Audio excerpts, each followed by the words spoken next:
ठीक है, आज का जो टॉपिक है वो है टीथ पे। ठीक है, tooth introduction to oral biology है बेसिकली। ठीक है, तो हमारे पास जनरली ये होता है कि जब हम लोग किसी ओरल कैविटी को देखते हैं तो हमें उसके दांत नज़र आते हैं। ठीक है, दांत जो होते हैं ओरल कैविटी की 20% of the total surface area occupy करते हैं। मतलब ये कि जो बाकी जो उसकी टंग और उसकी पैलेट, उसकी जिंजिवा, ये सब चीज़ें बाकी बनाती हैं, लेकिन इसका जो 20% सरफेस एरिया वो टीथ बनाते हैं। अगर साइज़ की बात करें तो हमारे जनरली जो अपर टीथ होती है, जो मैक्सिलरी टीथ होते हैं, वो जनरली बड़े होते हैं लोअर टीथ के मुकाबले में, मैंडिबुलर टीथ के मुकाबले में अपर टीथ बड़े होते हैं। अगर हम लोग फंक्शन की बात करें टीथ की तो हमें 3 इंपॉर्टेंट फंक्शन आते हैं इसके। पहले होता है मैस्टिकेशन। ये हम सबको पता है कि च्यूइंग करने में मदद करती है, मतलब खाना खाने में और चबाने में हमें दांत बहुत रोल प्ले करते हैं। दूसरे नंबर पर हमारा होता है स्पीच। स्पीच की इंपॉर्टेंस आप इस तरह अंदाज़ा लगा सकते हैं कि हम लोग किसी ओल्ड एज बंदे को देखते हैं, उसके पास उसकी ज़बान भी होती है, उसका लैरिंक्स भी होता है, जो उसका वॉइस बॉक्स होता है वो मौजूद होता है, लेकिन फिर भी उसके हमें वर्ड समझ में नहीं आते अगर उसके दांत नहीं होते। दांत का इंपॉर्टेंस यूँ होती है कि दांत जब हम लोग हवा हमारे गले से निकलती है, वॉइस जो निकलती है, वाइब्रेशन निकलती है, उसको दांत चैनल करने में बहुत मदद करते हैं। अगर दांत मौजूद नहीं होंगे तो उसके वर्ड्स हमें क्लियर नहीं होंगे, बिल्कुल भी समझ में नहीं आएंगे। तीसरे नंबर पर चीज़ होती है एस्थेटिक्स। अब एस्थेटिकली मैंने इसको थर्ड नंबर पर इसलिए रखा है क्योंकि एस्थेटिकली ओल्ड एज, अगर आप किसी बंदे से पूछोगे कि आपको दांत खूबसूरती के लिए चाहिए, तो वो कभी भी आपको नहीं बोलेगा उसको खूबसूरती के लिए चाहिए। उसको बेसिकली मैस्टिकेशन के लिए चाहिए होते हैं और स्पीच के लिए चाहिए होते हैं, क्योंकि ये फंक्शन दांतों के बिना पॉसिबल नहीं है। तो इसीलिए मैं इसको थर्ड नंबर पर रखा है। लेकिन एस्थेटिकली दांतों का भी बहुत का रोल होता है, इसीलिए एस्थेटिक्स का फंक्शन हम लोग उसको निगलेक्ट नहीं कर सकते। ठीक है, अब हम लोग थोड़ा सा इसके एक्सटर्नल और इंटरनल स्ट्रक्चर पर बात करेंगे, ब्रीफली हम लोग बात करेंगे। ठीक है, एक्सटर्नली अगर हम लोग बात करें तो हमारे पास वैसे तो 2 सेट्स ऑफ डेंटिशन होते हैं। एक होता है हमारे पास प्राइमरी डेंटिशन, जो जिसको हम लोग दूध के दांत भी कहते हैं, जो आते हैं लेकिन वो उतर जाते हैं। इसके बाद जो हमारे पास आते हैं परमानेंट डेंटिशन, जो 32 दांत होते हैं, 32 दांत होते हैं हमारे पास, 16 अपर में 16 लोअर में। ये परमानेंट होते हैं, अगर एक दफ़ा ये उतर गए तो फिर ये वापस नहीं आते, और ये लाइफ लॉन्ग भी रह सकते हैं अगर हम लोग सही तरह ख्याल रखें इसका।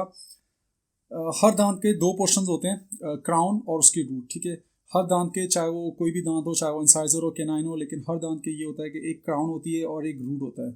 क्राउन वो पोर्शन होता है, जब हम लोग किसी के दांत को देखते हैं तो हमें जो ऊपर वाला वाइट पोर्शन नजर आता है, उसको हम लोग कहते हैं क्राउन। और जो अंदर इम्बेड हुआ होता है पोर्शन, जॉ में जो इम्बेड हुआ होता है, जो हमें नजर नहीं आ रहा था, उसको हम लोग कहते हैं रूट पोर्शन। अगर इंटरनल स्ट्रक्चर की हम लोग बात करें तो फिर हमारे पास 4 बेसिकली चीज़ें आती हैं इंटरनल स्ट्रक्चर में: एनामल, डेंटिन, सीमेंटम और पल्प। अब जितने भी हमारे पास दांत होते हैं, जो 32 दांत होते हैं, एक्सटर्नली देखने में डिफरेंट होते हैं, फंक्शन के डिफरेंट होते हैं, लेकिन इंटरनली सब के सब सेम होते हैं। अब इनको ब्रीफली हम लोग डिस्कस करते हैं, इनके कंपोनेंट्स को। सबसे पहले हमारे पास आता है एनामल। एनामल की अगर हम लोग बात करें तो ये जो वाइटिश पोर्शन में नज़र आ रहा होता है दांत में, ये होता है एनामल, लेकिन ये प्योर वाइट नहीं होता। अगर स्ट्रिक्टली हम लोग बात करें, ये हल्का सा ट्रांसल्यूसेंट सा होता है, मतलब ग्लास लाइक होता है, ये अंदर से रिफ्लेक्ट करता है लाइट को। मिनरलाइजेशन की बात करें तो ये हाईली मिनरलाइज स्ट्रक्चर होता है, 96% इनऑर्गेनिक कंपोनेंट होता है, इसीलिए ये हल्का सा ब्रिटल होता है, मतलब ब्रेक कर जाता है। और ये हार्डेस्ट नेचुरल सब्सटेंस है, इससे बोन से भी ज़्यादा हार्ड स्ट्रक्चर होता है एनामल। और इसमें एक और बात की, ये डेड होता है, इसमें रीजनरेट कैपेबिलिटी बिल्कुल ज़ीरो होती है, क्योंकि अगर एक दफ़ा आपका ये चिप ऑफ हो गया तो फिर ये वापस नहीं आ सकता। ठीक है, इसके जो फॉर्मेटिव सेल्स होते हैं उसको हम लोग कहते हैं एमिलोब्लास्ट्स। एमिलोब्लास्ट से हमारा एनामल अराइज करता है। ठीक है, एनामल के फ़ौरन बाद जो चीज़ होती है उसको हम लोग कहते हैं डेंटिन। डेंटिन हमारा बल्क बनाता है टूथ का, जो मोस्ट ऑफ द जो मास होता है टूथ का वो हमारा डेंटिन से बना हुआ होता है, और ये सपोर्ट प्रोवाइड करता है ब्रिटल एनामल को। अगर ये नहीं होगा तो एनामल चिप ऑफ कर जाएगा। ठीक है, हल्का सा लास्टिक होता है, इतना लास्टिक नहीं होता कि मतलब पूरा टर्न कर जाए। लास्टिक इन अ सेंस कि जिस तरह एनामल में 96% ऑर्गेनिक होता है तो वो लास्टिक नहीं होता, वो ब्रिटल होता है। लेकिन डेंटिन थोड़ा सा हल्का सा लास्टिक होता है, ब्रिटल नहीं होता डेंटिन।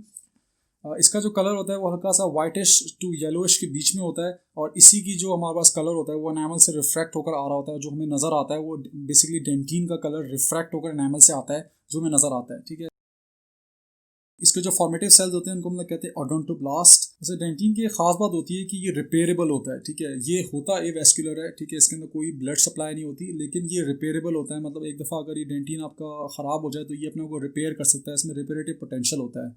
अब ये कैसे होता है, क्यों होता है, जब हम लोग डेंटिन को डिटेल में डिस्कस करेंगे तब मैं वहाँ पर बताऊँगा कि डेंटिन क्यों रिपेरेटिव होता है कंपेरेटिवली टू एनामल।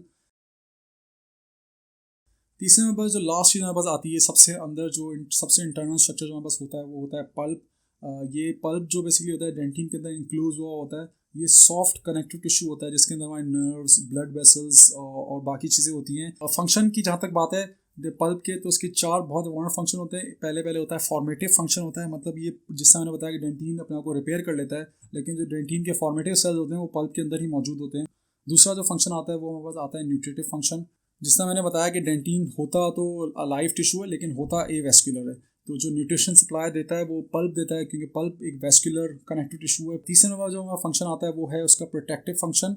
इस तरह के इसके अंदर हमारी नर्व बॉडीज होती है, नर्व एंडिंग्स होती है, और ये हमारा जो सेंसिटिविटी होती है पल्प, प्रेशर, पेन और वगैरह वगैरह, उस सबको ये पिक करता है।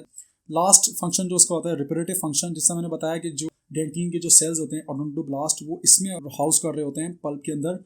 तो ये डेंटिन के नए डेंटिन को बनाने में इसका बहुत रोल होता है पल्प का, क्योंकि इसी के अंदर वो सेल्स मौजूद होते हैं जो डेंटिन बनाते हैं। तो हमारे पास 3 स्ट्रक्चर हो गए इनामल, जो हार्ड होता है लेकिन एवेस्कुलर होता है, नॉन रिपेरेटिव होता है। डेंटिन जो थोड़ा सा इलास्टिक होता है, येलोइश से होता है, लेकिन अपना को रिपेयर कर सकता है। पल्प जो बहुत ही सॉफ्ट कनेक्टिव टिश्यू होता है, इसमें हार्ड कोई कंपोनेंट नहीं होता, और ये इसकी फॉर्मेशन ऑफ डेंटिन में इसका बहुत रोल होता है कि मतलब इसके जो सेल्स होते हैं वो इसके अंदर अराइज कर रहे होते हैं। अब एक टर्म होती है टूथ प्रॉपर, ठीक है। टूथ प्रॉपर जो हम लोग कहते हैं, तो उसमें हम लोग 2 स्ट्रक्चर को काउंट करते हैं, एनामल और डेंटिन को। इसमें हम लोग पल्प को काउंट नहीं करते। और एक और स्ट्रक्चर होता है जिसका मैंने जिक्र नहीं किया, उसका नाम है सीमेंटम। ये रूट को कवर करता है टूथ की, जिस तरह एनामल हमारे क्राउन को कवर करता है, ये हमारे टूथ रूट को कवर कर रहा होता है, जो हमारा पोर्शन एम्बेड हुआ होता है बोन के अंदर। ये भी मिनरलाइज स्ट्रक्चर होता है, और ये बोन को सबसे ज़्यादा रिजेंबल करता है आउट ऑफ एनामल और डेंटिन। बस फर्क सिर्फ ये है कि ये भी एवेस्कुलर होता है डेंटिन की तरह, एनामल की तरह ये भी एवेस्कुलर होता है, ठीक है। लेकिन इसको मैं बाद में डिटेल से डिस्कस करूंगा सीमेंटम को डिफरेंट टॉपिक में, ठीक है। फिलहाल के लिए बस ये इंट्रोडक्टरी वीडियो है टीथ पे। आई होप आप सबको ये वीडियो पसंद आई हो। नेक्स्ट टाइम आपसे मुलाकात होगी, अपना ख्याल रखिएगा। Thank you for watching.